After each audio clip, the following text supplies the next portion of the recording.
अभी हम पढ़ने जा रहे हैं हमारा जो कॉन्सेप्ट है इलेक्ट्रिक फील्ड का कॉन्सेप्ट। तो पहले हम इलेक्ट्रिक फील्ड क्या है उसको हम समझेंगे अच्छे से कि इलेक्ट्रिक फील्ड क्या है, कैसे प्रोड्यूस होता है, उसका डेफिनेशन, देन कुछ प्रॉब्लम्स भी करेंगे। तो पहले देखो इलेक्ट्रिक फील्ड हमारा क्या होता है। हमारा देखो हमारे पास एक चार्ज हमारा क्यू है, प्लस क्यू चार्ज है। प्लस क्यू भी ले सकते हो, माइनस क्यू भी ले सकते हो, कुछ भी चार्ज तुम ले सकते हो। तो मैंने जनरली एक प्लस क्यू चार्ज ले लिया। तो देखो प्लस क्यू चार्ज हमारा रेस्ट में है। कहां पे है? रेस्ट में। It is at rest. तो अगर ये रेस्ट में है तो ये क्या करेगा, ये इसका चारों ओर एक फील्ड को प्रोड्यूस करता है जिसको हम बोलते हैं इलेक्ट्रिक फील्ड। ये जो फील्ड है ये कुछ रीजन तक हमारा लिमिट है इसका। मतलब अगर यहां से ये चार्ज क्यू है, इसका रीजन इतना ही है, इतने के बाद इसका फील्ड नहीं आएगा। क्यों नहीं आएगा? क्योंकि इसका रेंज धीरे धीरे कम हो जाएगा। क्लियर? तो धीरे धीरे कम होके वो जीरो हो जाएगा। क्लियर? तो देखो यहाँ पे इलेक्ट्रिक फील्ड का कॉन्सेप्ट कैसे आया कि एक चार्ज क्यू है, तो ये जो चार्ज है ये चारों ओर कुछ फील्ड को प्रोड्यूस करता है। अगर ये चार्ज के पास में एक अनदर चार्ज क्यू नॉट को ले लिया, small charge, it is a small charge, small test charge, it is the source charge.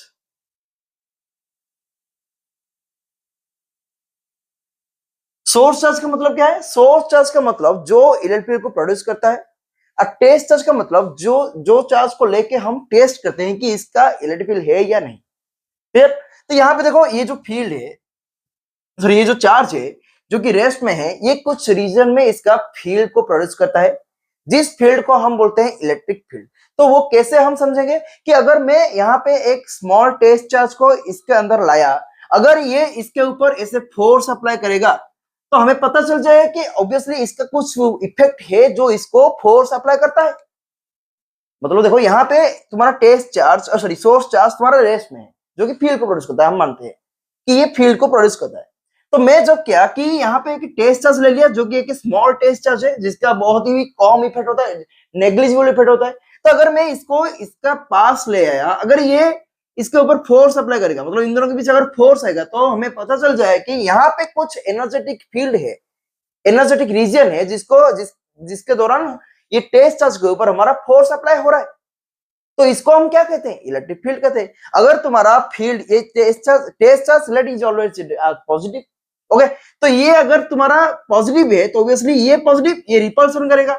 अगर ये तुम्हारा नेगेटिव होगा तो ये पॉजिटिव ये क्या करेगा? अट्रैक्शन करेगा। मतलब फील्ड एक रीजन है जिस फील्ड को लेके हम क्या कहते हैं कि इट इज मे बी जो field where we can experience both force of attraction and repulsion also. Clear? तो it is a field that permeates the another charge or will experience the charge force of attraction or repulsion, जिसको हम field कहते हैं। Clear? It is known as electric field. तो यहाँ पे देखो एक फील्ड जनरेट हो जाएगा जो फील्ड है जिसके दौरान कि टेस्ट चार्ज के ऊपर फोर्स एक्सपीरियंस हो रहा है, जिसको हम बोलते हैं क्या? Electric field. क्लियर? तो it is the concept of electric field. तो यहाँ पे देखो भी हम एक एग्जाम्पल के दौरान इसको समझ सकते हैं कि हमारा पास हमारा जो इंडिया है, इंडिया का कुछ रीजन में, और इंडिया का क्या है? कुछ रीजन है जिस रीजन के अंदर अलग देश जो बाहर के जो नागरिक है वो नहीं आ सकते। अगर वो आएंगे तो हम उसको पूछताछ करेंगे कि पासपोर्ट क्या है, कुछ भी क्या है। वैसे ही चार्ज का कुछ रीजन होता है, जिस रीजन के अंदर अगर एक अनदर चार्ज आ गया तो उसके ऊपर आइदर फोर्स ऑफ अट्रैक्शन लगेगा, और अगर ये चार्ज नेगेटिव होगा तो फोर्स ऑफ रिपल्सन लगेगा। अगर ये चार्ज नेगेटिव होगा तो फोर्स ऑफ अट्रैक्शन लगेगा। मतलब ये बोथ फोर्स को अप्लाई करेगा, आइदर फोर्स ऑफ अट्रैक्शन और फोर्स ऑफ रिपल्सन। अगर सोर्स चार्ज तुम्हारा पॉजिटिव हुआ तो फोर्स ऑफ रिपल्सन लगेगा, अगर सोर्स चार्ज तुम्हारा नेगेटिव हुआ तो फोर्स ऑफ अट्रैक्शन लगेगा। तो ये हमारा क्या है? इलेक्ट्रिक फील्ड है। क्लियर? तो अभी इसका हम डेफिनेशन लिखेंगे। अभी हम इलेक्ट्रिक फील्ड का डेफिनेशन को अच्छे से लिखेंगे कि हमारा डेफिनेशन जो कॉन्सेप्ट समझे थे उसका डेफिनेशन क्या है, कैसे होता है। क्लियर? तो देखो यहाँ पे मैंने लिखा हूं कि electric field due to a given charge that as the field that permeates the space around the charge in which electrostatic force of attraction or repulsion due to the charge can be experienced by any other charge। तो मैंने पहले से भी कहा था कि तुम्हारा ये एक चार्ज Q है कि ये इसके चारों ओर कुछ फील्ड को प्रोड्यूस करता है, क्लियर? ये तुम्हारा फील्ड है, ये इसके चारों ओर कुछ फील्ड को प्रोड्यूस करता है जिसको हम इलेक्ट्रिक फील्ड बोलते हैं। तो उसको कैसे पता चलेगा कि अगर मैं एक स्मॉल टेस्ट चार्ज को इसका अंदर लाया तो ऑब्वियसली इसका ऊपर ये क्या करेगा ना, इलेक्ट्रोस्टैटिक फोर्स अप्लाई करेगा जिसका वैल्यू कितना है, अगर इसका ये जो डिस्टेंस है तुम्हारा आर है तो फोर्स कितना अप्लाई करेगा, F is equal to k q q not by r square. तो हमें ये पता है कि ये कूलम्ब्स फोर्स है। क्लियर? तो यहाँ पे ही वही लिखा है कि अगर एक चार्ज है वो रेस्ट में है तो ये उसका चारों ओर कुछ फील्ड को प्रोड्यूस करेगा, जिस फील्ड के अंदर अगर मैं एक अनदर चार्ज को ले आया जिसको हम टेस्ट चार्ज बोलते हैं, जिसका वैल्यू बहुत ही स्मॉल होता है, तो उसके ऊपर क्या पड़ेगा, फोर्स अप्लाई होगा। तो अगर ये फोर्स मतलब अगर तुम्हारा जो चार्ज है जो जिसका जिसके मतलब द्वारा जो फील्ड प्रोड्यूस होता है अगर वो पॉजिटिव हुआ तो फोर्स ऑफ रिपल्सन लगेगा, अगर नेगेटिव हुआ तो फोर्स ऑफ अट्रैक्शन लगेगा। तो ये क्या है, फोर्स ऑफ रिपल्सन। तो अगर ये तुम्हारा क्या होगा, माइनस क्यू है, यहाँ पे तुम्हारा अगर एक टेस्ट चार्ज अगेन आ गया तो ये भी इसका डिस्टेंस कितना है, वही सेम आर है, तो इसके ऊपर जो फोर्स लगेगा क्या लगेगा, इधर इधर ऐसे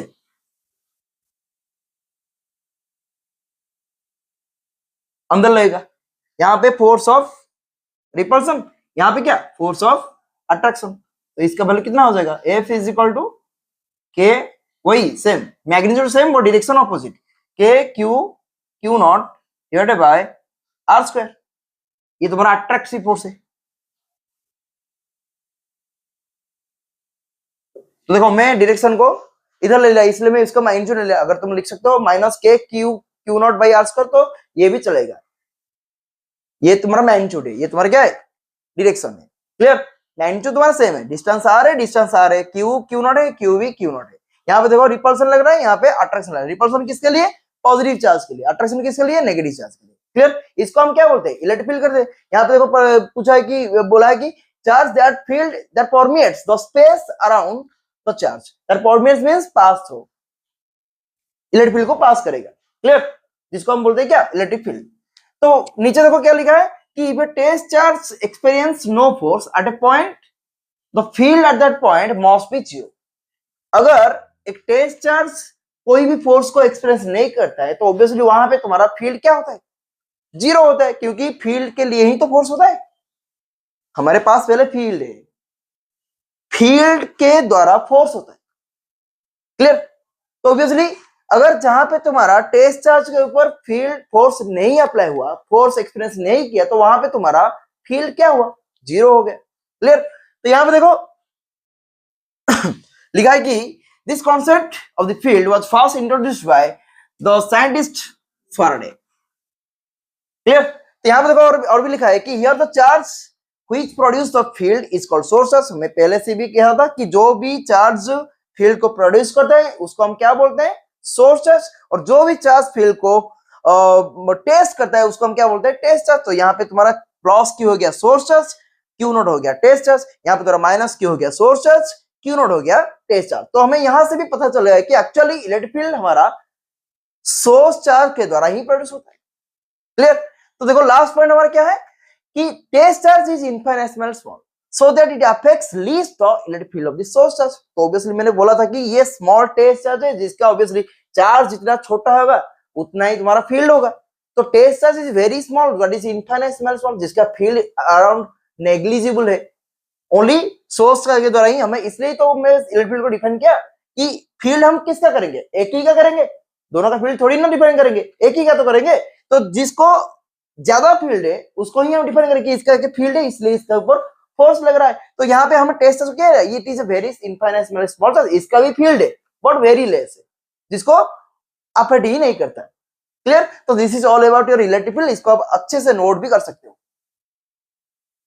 सो अभी हम पढ़ने जा रहे हैं इलेक्ट्रिक फील्ड इंटेंसिटी। तो इलेक्ट्रिक फील्ड इंटेंसिटी हमारा क्या है, पहले देखो कि इंटेंसिटी का मतलब बच्चों क्या है। इंटेंसिटी का मतलब अगर कम और ज्यादा, इंटेंसिटी मतलब क्या है, कम और ज्यादा। अगर ये ज्यादा है तो मोर इंटेंस, कम है तो लेस इंटेंस। मतलब स्ट्रेंथ है, अगर स्ट्रेंथ कम हुआ तो इंटेंसिटी कम हो गया, अगर स्ट्रेंथ ज्यादा हुआ तो इंटेंसिटी ज्यादा हो गया।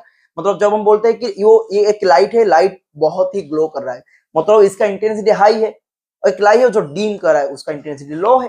तो वैसे ही इलेक्ट्रिक फील्ड इंटेंसिटी को हम डिफाइन करेंगे कैसे, देखो तो यहां पे देखो तुम्हारा एक चार्ज क्यू है जो कि फील्ड को प्रोड्यूस करता है। ऐसे चार्ज क्यू क्या करता है, फील्ड को ऐसे प्रोड्यूस करता है। तो मैं अगर एक चार्ज क्यू नॉट इसके पास ले आया, जिसका डिस्टेंस तुम्हारा कितना है, आर है, अगर मैं चार्ज क्यू नॉट को ये इसके अंदर ले आया, मतलब देखो ये चार्ज प्लस क्यू है जिसके लिए तुम्हारा फील्ड प्रोड्यूस हुआ है। तो अगर मैं एक चार्ज क्यू नॉट को इसके पास ले आया, इसके रीजन में ले आया, तो ऑब्वियसली ये क्या करता है, इसके ऊपर फोर्स अप्लाई करता है, इससे इलेक्ट्रोस्टैटिक फोर्स। क्लियर? तो ये देखो ये तुम्हारा फील्ड है जो कि प्लस क्यू चार्ज के लिए प्रोड्यूस हुआ है। देन मैंने क्या किया, एक वेरी स्मॉल टेस्ट चार्ज को ले आया जिसके ऊपर फोर्स अप्लाई हुआ, जिसको हम बोलते हैं क्या, कूलॉम्स फोर्स और इलेक्ट्रोस्टैटिक फोर्स। तो यहां पे देखो हमें पता चल गया कि तुम्हारा अगर एक फील्ड के अंदर अगर एक चार्ज क्यू नॉट आ गया, तो ये फील्ड और चार्ज दोनों मिलके क्या प्रोड्यूस करते हैं, फोर्स तुम्हारा प्रोड्यूस करते हैं।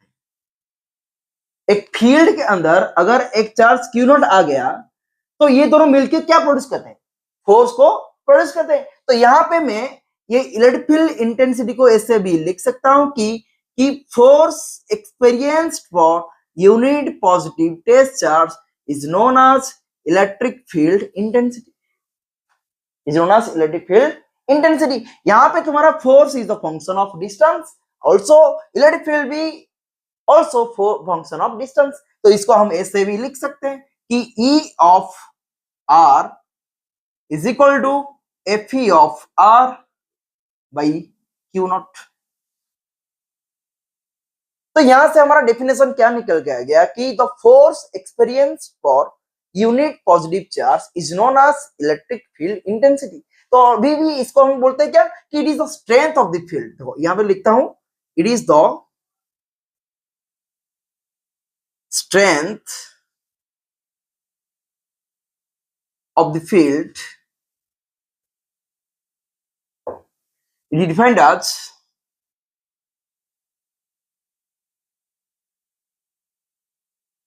the force experienced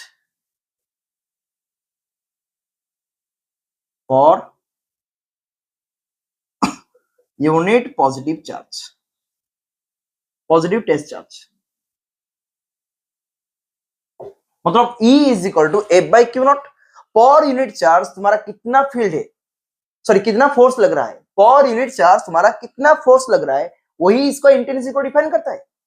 पर यूनिट चार्ज तुम्हारा कितना फोर्स अप्लाई हो रहा है, अगर पर यूनिट चार्ज ज्यादा फोर्स अप्लाई हो गया तो तुम्हारा फील्ड इंटेंसिटी ज्यादा हो जाएगा, और पर यूनिट चार्ज तुम्हारा अगर कम फोर्स अप्लाई हुआ तो फील्ड तुम्हारा कम हो जाएगा। जैसे हम बोलते हैं कि rho is equal to mass by volume, unit volume. तो पर यूनिट मास तुम्हारा कितना वॉल्यूम, रो इज इक्वल कितना है तुम्हारा, मास बाई यूनिट वॉल्यूम। तो पर यूनिट वॉल्यूम तुम्हारा कितना मास है, पर यूनिट वॉल्यूम तुम्हारा कितना मास है, जिसको हम बोलते हैं क्या, डेंसिटी। इसलिए हम इसे यहां भी कह सकते हैं कि पर यूनिट चार्ज तुम्हारा कितना फोर्स अप्लाई हो रहा है, जिसको हम बोलते हैं क्या, इलेक्ट्रिक फील्ड इंटेंसिटी, जो कि इसका स्ट्रेंथ को डिपेंड करता है। तो अगर तुम्हारा पर यूनिट चार्ज फोर्स ज्यादा हुआ तो उसका स्ट्रेंथ ज्यादा हो जाएगा, फील्ड भी ज्यादा हो जाएगा और इंटेंसिटी भी ज्यादा हो जाएगा। अगर तुम्हारा स्ट्रेंथ कम हो गया तो इंटेंसिटी भी कम हो जाएगा, जिसको हम बोलते हैं इलेक्ट्रिक फील्ड इंटेंसिटी। और इसका जो प्रॉपर डेफिनेशन हम इसको इससे भी लिख सकते हैं कि देखो यहाँ पे हमें क्या करना पड़ता है कि हमारा टेस्ट चार्ज को मिनिमाइज करना पड़ता है। तो देखो इसका प्रॉपर डेफिनेशन कैसे लिखते हैं, देखो इसे proper expression, E of R is equal to limit Q not tends to 0 Fe of R by Q not. तो देखो यहां पे मैंने क्या किया कि यहां पे देखो ये जो चार्ज का वैल्यू को कम कर दिया इन्फिनिटेसिमल स्मॉलिटी से। मतलब ये अगर ज्यादा कम हो जाएगा तो ये ज्यादा डिफाइन होगा। If test charge Q not tends to 0 then it is more defined, precisely defined. तो इसको हम ऐसा भी लिख सकते हैं कि अगर Q नॉट टेंस टू 0 हो गया तो ये मोर डिफाइंड हो जाएगा। क्लियर? तो इसलिए मैंने Q नॉट को टेंस टू 0 कर दिया। तो यहाँ पे इसका यूनिट क्या आएगा? तो मतलब देखो ये अगर ये कम हो गया तो इलेक्ट्रिक फील्ड ज्यादा डिफाइन होगा, प्रिसाइजली डिफाइन होगा, इसलिए मैं क्या किया, टेंस टू 0 कर दिया। तो हम जैसे कि मतलब यहाँ पे देखो इंस्टेंटेनियस में जैसे हम पढ़ते थे कि करंट इंस्टेंटेनियस क्या था हमारा, कि limit del q tends to 0, sorry del t tends to 0, del q by del T.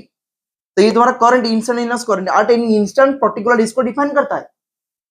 Clear? तो यहाँ पे देखो टाइम को जैसे हम कम कर देते हैं, वो प्रिसाइजली करंट को डिफाइन करता है कि पर्टिकुलर इसी टाइम में कितना करंट गया होगा। वैसे ही सेम टू सेम यहाँ पे हम क्या करते हैं कि चार्ज को हम टेंस टू 0 करते हैं, मतलब इनफिनिटेसिमली स्मॉल कर देते हैं, जिसका हम इफेक्ट को कैंसिल करते हैं, इसलिए हमारा इलेक्ट्रिक फील्ड ज्यादा डिफाइन होता है। तो ये इसका प्रॉपर डेफिनेशन मतलब प्रॉपर एक्सप्रेशन, इसको भी ऐसे लिख सकते हो, ये भी लिख सकते हो, ये भी सही है, ये भी सही है, दोनों सही है। क्लियर? तो देखो अभी हम इसका यूनिट देखेंगे, यूनिट क्या है हमारा। पहले देखो यहाँ पे ऊपर तुम्हारा फोर्स है, फोर्स का यूनिट क्या है, न्यूटन। चार्ज का क्या है तुम्हारा, कूलम, न्यूटन पर कूलम और वोल्ट पर मीटर। ये जो वोल्ट पर मीटर है ये कहां से आया, V is equal to ED. हम पढ़ेंगे पोटेंशियल में, V इज इक्वल टू तुम्हारा ईडी है, E is equal to V by d है। V तुम्हारा पोटेंशियल है, इलेक्ट्रिक पोटेंशियल। इलेक्ट्रिक पोटेंशियल का यूनिट क्या होता है, वोल्ट होता है। तो वोल्ट पर मीटर, D हमारा डिस्टेंस है, तो वोल्ट पर मीटर होता है। तो यहां से तुम्हारा ये यूनिट निकल गया। क्लियर? तो यहाँ पे test charge is very small, जिसका वैल्यू कितना है 1.6 × 10⁻19 कूलम। ये कभी जीरो नहीं होता, ये टेस्ट चार्ज होता है।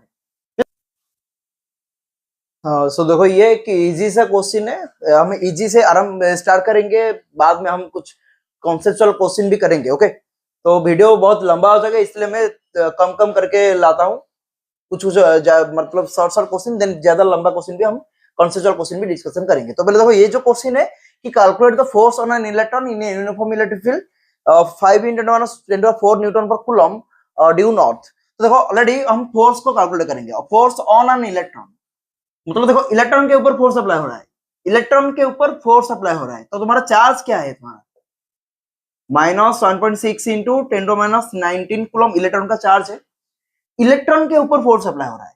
क्लियर?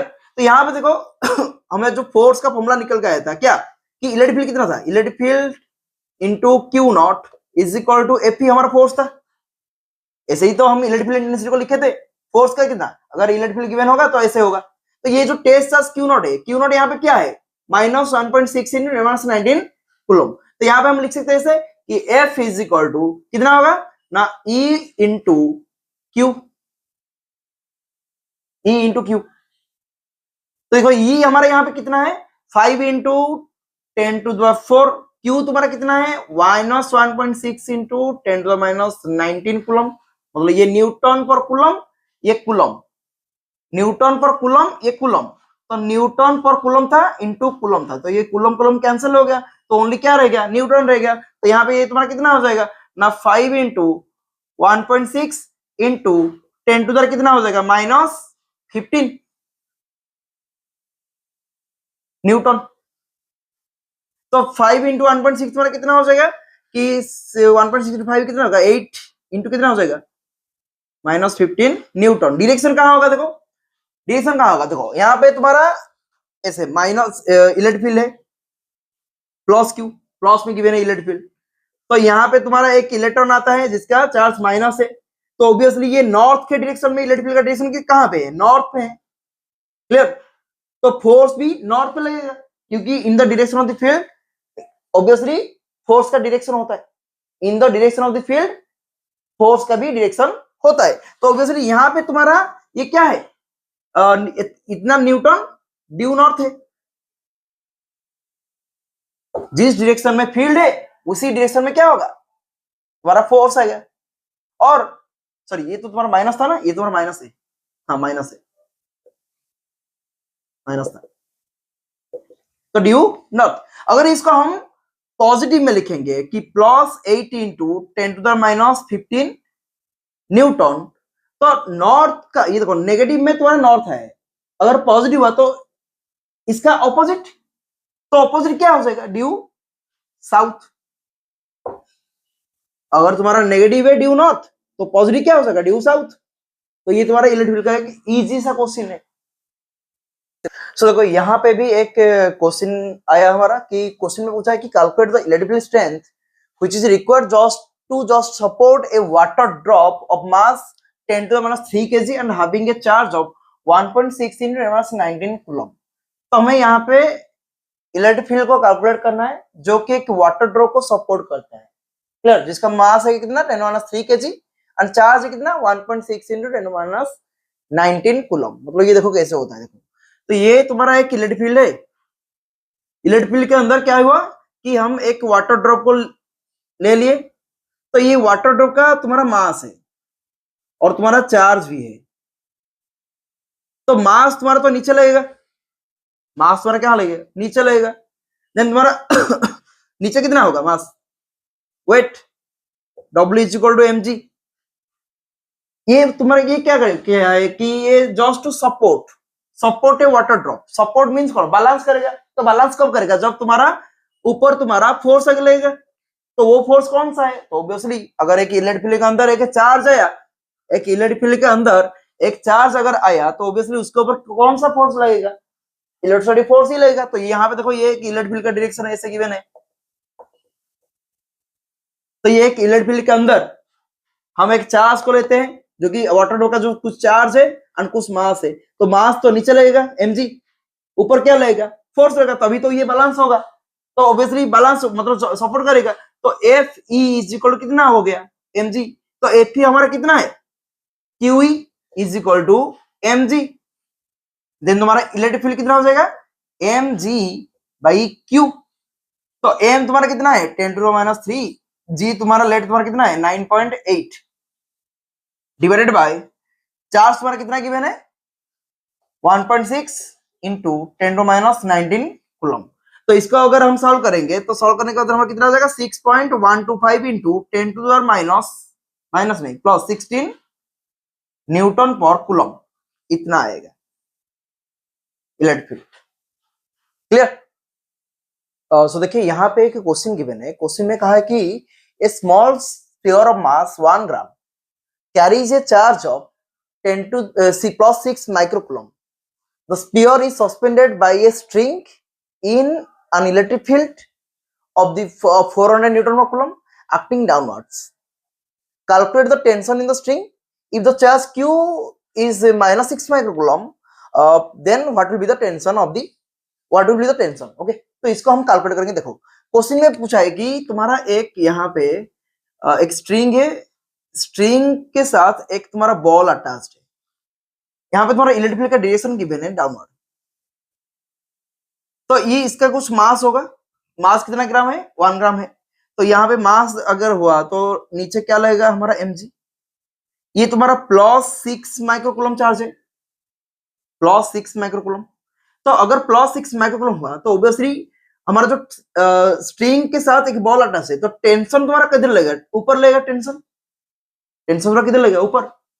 तो ये देखो ये प्लस है, इलेक्ट्रिक फील्ड भी तुम्हारा डाउनवर्ड है, तो ऑब्वियसली फोर्स भी नीचे आएगा। प्लस है, इलेक्ट्रिक फील्ड तुम्हारा डाउनवर्ड है, मतलब जिस डायरेक्शन में इलेक्ट्रिक फील्ड तुम्हारा डाउनवर्ड मतलब देखो जिस डायरेक्शन में फील्ड होगा उसी डायरेक्शन में तुम्हारा क्या होगा फोर्स होगा, क्लियर। तो नीचे है हमारा इलेक्ट्रिक फील्ड, तो ऑब्वियसली फोर्स भी तुम्हारा नीचे आएगा क्योंकि ये पॉजिटिव है। अगर ये नेगेटिव होता, जहां पे गिवन है यहाँ पे देखो नेगेटिव मास है, ये माइनस 6 माइक्रोकूलम होगा, इलेक्ट्रिक फील्ड नीचे, ये नेगेटिव है, तो ऑब्वियसली फोर्स तुम्हारा ऑपोजिट डायरेक्शन में आएगा। यहाँ पे T है तो यहाँ पे भी तुम्हारा F ही होगा,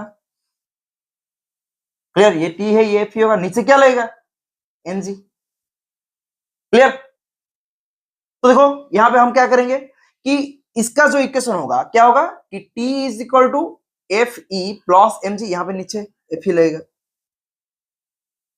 यहाँ पे इसका जो इक्वेशन होगा T plus F E is equal to mg और T is equal to mg minus F E, clear. T is equal to mg minus F ई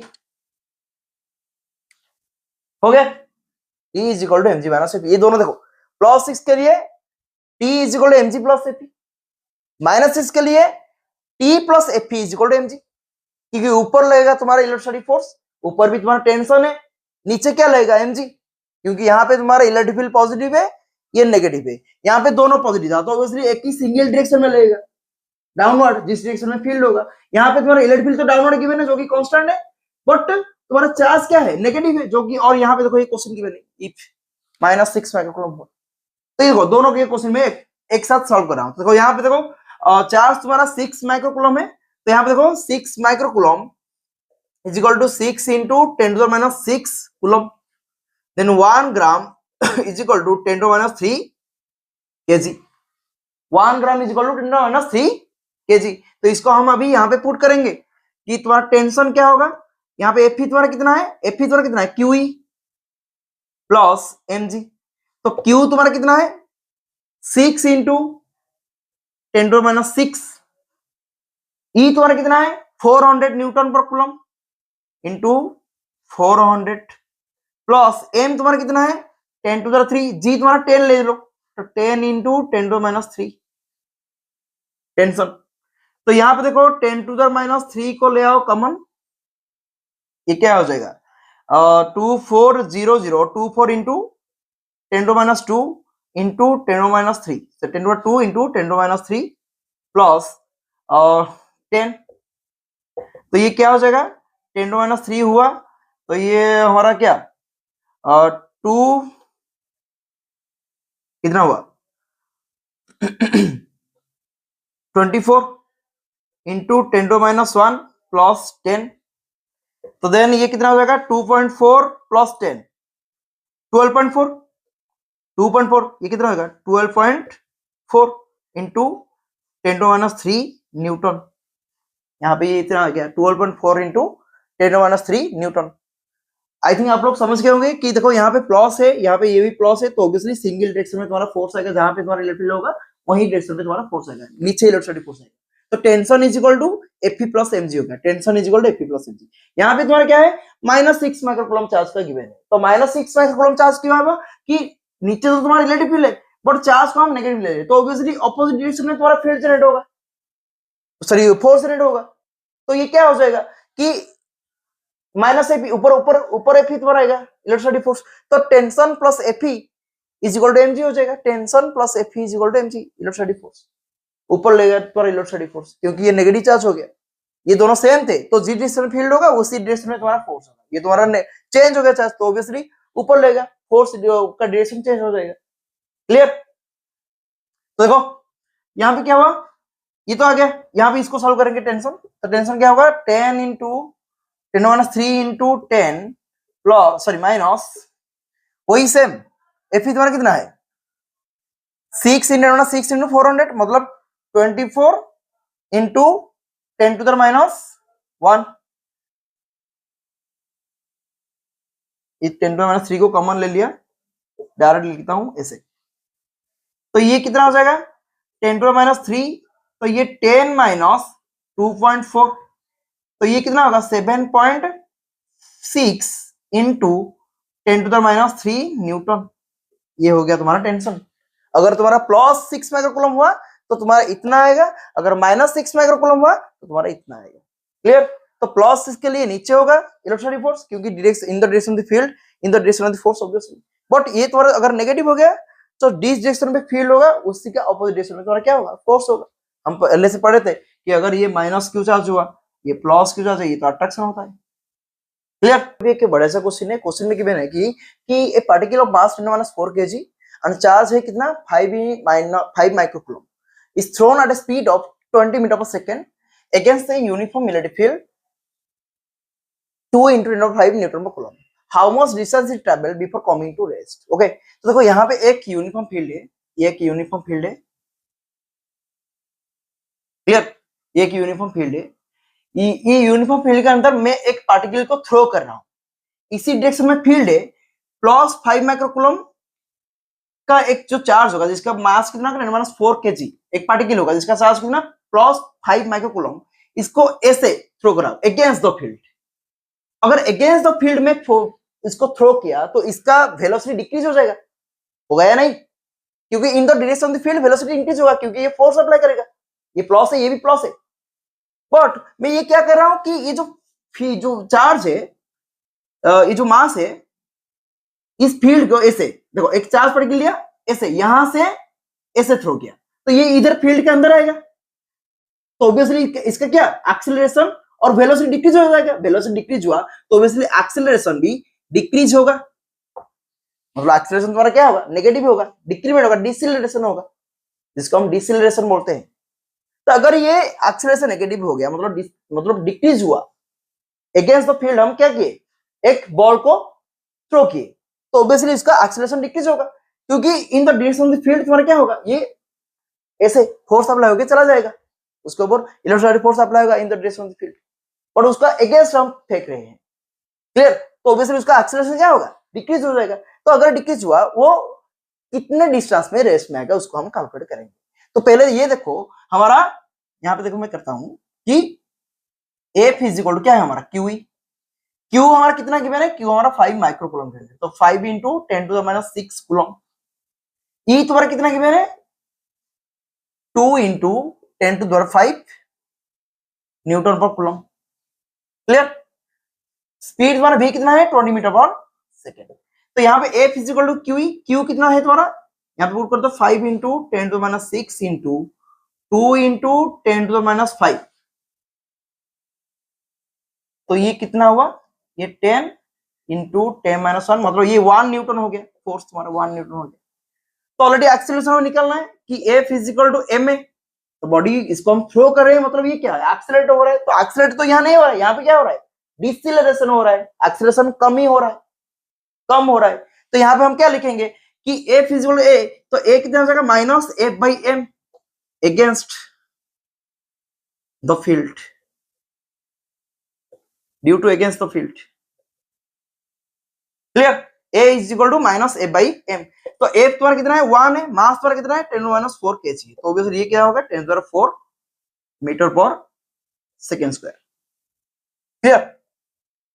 तो ये एक्सेलरेशन आ गया, ओके। तो अभी हम देखो एक्सेलरेशन हमारा तो यूनिफॉर्म है, तो अभी हम क्या करेंगे, अभी हम इक्वेशन ऑफ मोशन यूज करेंगे। तो इक्वेशन ऑफ मोशन हमारा क्या है कि v square is equal to u square plus 2as, हमें तो s निकालना है क्योंकि यहाँ पे तो टाइम गिवन नहीं है कुछ भी गिवन, तो ऑब्वियसली ये हमें डिस्टेंस निकालना, तो डिस्टेंस का इक्वेशन यही होगा क्योंकि एक्सेलरेशन हमारा यूनिफॉर्म हो गया, कांस्टेंट हो गया। तो कांस्टेंट एक्सेलरेशन के लिए हम क्या करते हैं, हम काइनेमेटिक्स की इक्वेशन को यूज करते हैं। तो काइनेमेटिक्स इक्वेशन कौन सा यूज करेंगे, v square is equal to u square plus 2as, क्योंकि हमको डिस्टेंस निकालना है।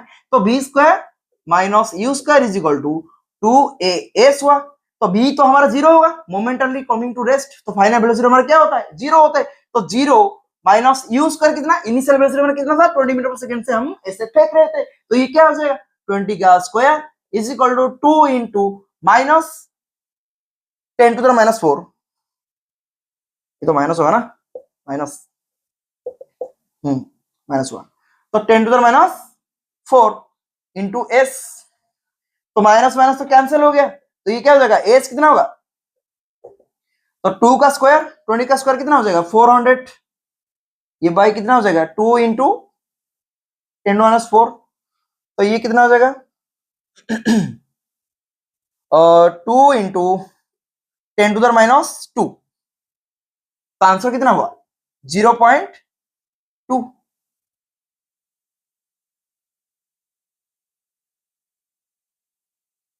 इतना तो एस इज कितना है इतना मीटर, क्लियर।